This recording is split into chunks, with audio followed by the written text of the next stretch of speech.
প্ৰিয় দৰ্শক, হিন্দু বৈদিক সংস্কৃতিত স্ত্ৰীক পুৰুষৰ অৰ্ধাংগিনী বুলি গণ্য কৰা হয়। এজন আদৰ্শ স্ত্ৰী সেইজনীহে যিয়ে সদায় পৰিয়ালটোক একলগ কৰি ৰাখে। একেদৰেই এজন আদৰ্শ পুৰুষে সদায় নিজৰ পত্নীক লগত লৈ আগবাঢ়ে। শাস্ত্ৰসমূহত এইটো বিশ্বাস কৰা হয় যে যিসকল স্ত্ৰী বা পুৰুষে এই নীতি মানি নচলে আৰু লোভত পৰি স্বাৰ্থী হৈ পৰে, তেওঁলোকৰ লগতে তেওঁলোকৰ পৰিয়ালৰো বিনাশ নিশ্চিত হয়।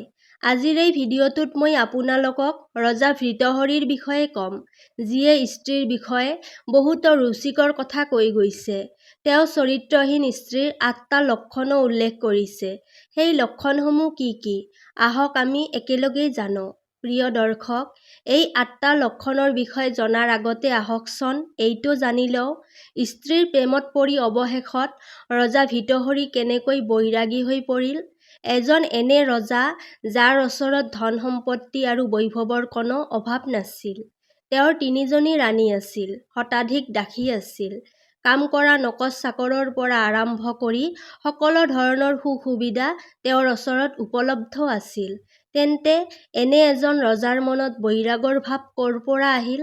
ভৃতহৰিৰ দ্বাৰা ৰচিত বৈৰাগ্য শতকত এই কথাৰ উল্লেখ পোৱা যায় যে এবাৰ এজন সন্ন্যাসীয়ে ৰজা ভৃতহৰিক এটা ফল দিছিল আৰু কৈছিল, এই ফল খালে আপুনি জীৱনভৰ যুৱ আৰু সুন্দৰ হৈ থাকিব।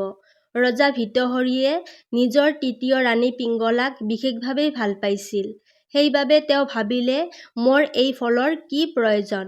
সুন্দৰতাৰ প্ৰয়োজন তেনেহ'লে পিংগলাৰহে বেছি।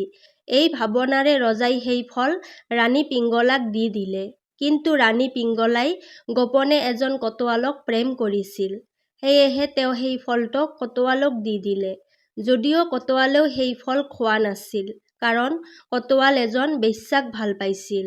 সেয়েহে সিও সেই ফলটো বেশ্যাক দি দিলে। শেষত বেশ্যাই ভাবিলে, মোৰ এই ফলৰ কি প্ৰয়োজন? এইটো ৰজাকেই দিয়া উচিত। এইদৰে সেই ফলটো ঘূৰি ঘূৰি পুনৰ ৰজা ভৃতহৰিৰ ওচৰ পালেহি।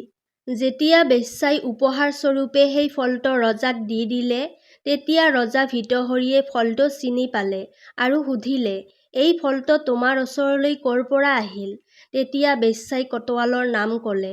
তাৰ পাছত কথা-বতৰাৰ সূত্ৰে ৰাণীৰ সকলো গোপন কথাখিনি প্ৰকাশ পালে আৰু ৰাণী পিংগলাৰ মুখতা খুলি পৰিল। ৰাণী পিংগলাৰ এই চৰিত্ৰহীনতাত ৰজা ভৃতহৰিয়ে গভীৰভাৱে দুখী হৈ পৰিল। অৱশেষত তেওঁ নিজৰ ভায়েকক ৰাজসিংহাসন অৰ্পণ কৰি সন্ন্যাসী হোৱাৰ দৃঢ় সংকল্প ল'লে। ভৃতহৰিয়ে নিজৰ গুৰু গোৰক্ষনাথৰ পৰা শিক্ষা-দীক্ষা গ্ৰহণ কৰিছিল। তাৰ পাছত তেওঁ এজন মহান সন্ন্যাসী, সংস্কৃত কবি আৰু ৰচনাকাৰ হিচাপে খ্যাতি লাভ কৰে। তেওঁ নীতি শতক, শৃংগাৰ শতক আৰু বৈৰাগ্য শতক ৰচনা কৰিছিল। এই গ্ৰন্থসমূহত এনে বহুতো কথা লিখা হৈছে যিবোৰ আজিও সমানভাৱে প্ৰাসংগিক। প্ৰিয় দৰ্শক, সেই বৈৰাগ্য শতকতেই ভৃতহৰিয়ে এইটো উল্লেখ কৰিছে যে চৰিত্ৰহীন স্ত্ৰীৰ ৮টা লক্ষণ কোন কোনবোৰ? সৰ্বপ্ৰথমে তেওঁ এই কথা লিখিছে যে যি স্ত্ৰী আন কোনো পুৰুষৰ সৈতে কথা পাতে, আন কাৰোবাৰ সৈতে ভোগ-বিলাস কৰে আৰু যাৰ মনত আন পুৰুষে বাস কৰে, তেনে স্ত্ৰীৰ চৰিত্ৰ ভাল নহয়। ইয়াৰ সৰল অৰ্থ এইটোৱেই যে যি স্ত্ৰী আপোনাক ভাল পায় বুলি কয়, তাৰ মানে এইটো নিশ্চয় নহয় যে তেওঁৰ মনত আন কোনো পুৰুষৰ বাবে একেবাৰেই ঠাই নাই। বহু সময়ত এইটো কেৱল সুযোগৰ অপেক্ষাহে হয়। সুযোগ পোৱা মাত্ৰেই তেনে স্ত্ৰী আন পুৰুষৰ প্ৰতি আকৰ্ষিত হৈ পৰে। এয়াই হৈছে চৰিত্ৰহীন স্ত্ৰীৰ প্ৰথম লক্ষণ। দ্বিতীয় লক্ষণটো এই ধৰণৰ বুলি কোৱা হৈছে, যেতিয়ালৈকে কোনো স্ত্ৰীয়ে কাকো সন্তুষ্ট নকৰে বা মোহিত নকৰে, তেতিয়ালৈকে তেওঁ চেষ্টা কৰি থাকে। তেওঁ সদায় মুখেৰে মধুৰ আৰু মনোমোহা কথা কয় আৰু চকুৰে আক্ৰমণ কৰে। কোৱা হয় যে তেনে স্ত্ৰীৰ আগত জংঘলৰ সিংহও নিস্তেজ হৈ পৰে, আনকি এজন বুদ্ধিমান আৰু সাহসী যোদ্ধাও ভীৰু হৈ যায়। যি স্ত্ৰী এইদৰে নিজৰ ৰূপ, কথা আৰু দৃষ্টিৰ জৰিয়তে আনক মোহিত কৰিবলৈ সদায় চেষ্টা কৰি থাকে, তেনে স্ত্ৰীকো চৰিত্ৰহীন স্ত্ৰীৰ শ্ৰেণীত গণ্য কৰা হয়। তৃতীয় লক্ষণটো স্ত্ৰীৰ ত্ৰিয়া চৰিত্ৰৰ সৈতে জড়িত বুলি কোৱা হৈছে। ইয়াৰ অৰ্থ এই যে স্ত্ৰী নিজৰ স্বভাৱ আৰু আচৰণৰ জৰিয়তে যিকোনো ব্যক্তিকেই সহজে নিজৰ বশত ৰাখিব পাৰে।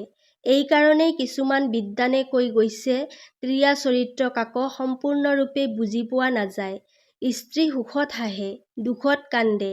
এই দৃশ্য দেখি বহু পুৰুষে তেওঁক নিজৰ অতি প্ৰিয় বুলি ভাবি লয়। কিন্তু বাস্তৱত তেওঁৰ চৰিত্ৰ এই ধৰণৰেই হয়।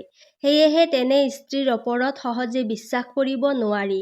যদি কোনোবাই বিশ্বাস কৰে, তেন্তে সেয়া কেৱল তেওঁৰ ভুল ধাৰণাহে হয়।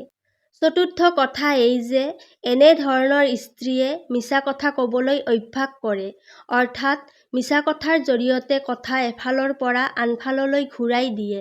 ইয়াৰ ফলত বহুতো পৰিয়াল ভাঙি যায়, ঘৰবাৰী বিচ্ছিন্ন হৈ পৰে।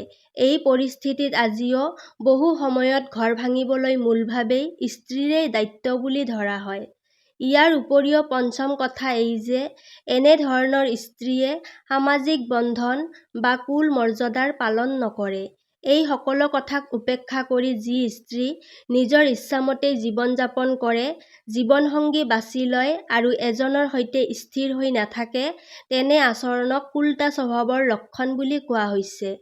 ষষ্ঠ কথা এই যে যি স্ত্ৰী বয়সৰ কোনো ভেদ নকৰে, সি বুঢ়া নে যুৱক সেইটোলৈ কোনো গুৰুত্ব নিদিয়ে, উচ্চ নীচ মান মৰ্যাদা বুলিও একো বিবেচনা নকৰে, যিকোনো জাতি বা ধৰ্মৰ পুৰুষৰ সৈতে সহজে সম্পৰ্ক স্থাপন কৰে। পুৰুষজনৰ বাহ্যিক সুন্দৰতাই যদি তেওঁৰ বাবে একমাত্ৰ মাপকাঠি হয়, তেন্তে তেনে স্ত্ৰীক চৰিত্ৰহীন স্ত্ৰী বুলি কোৱা হয়। ইয়াৰ উপৰিও ভৃতহৰিৰ মতে চৰিত্ৰহীন স্ত্ৰীৰ সপ্তম লক্ষণ এইটো যে তেনে স্ত্ৰী সদায় নতুন নতুন পুৰুষক বিচাৰে। অলপ সেৱা বা সান্নিধ্য পোৱা মাত্ৰেই যিকোনো পুৰুষৰ প্ৰতি আকৰ্ষিত হৈ পৰে। সুযোগ নোপোৱা পৰ্যন্তহে চিতা-চাবিত্ৰী হৈ থাকে, সুযোগ পালে তেওঁৰ আচৰণ সলনি হৈ যায়।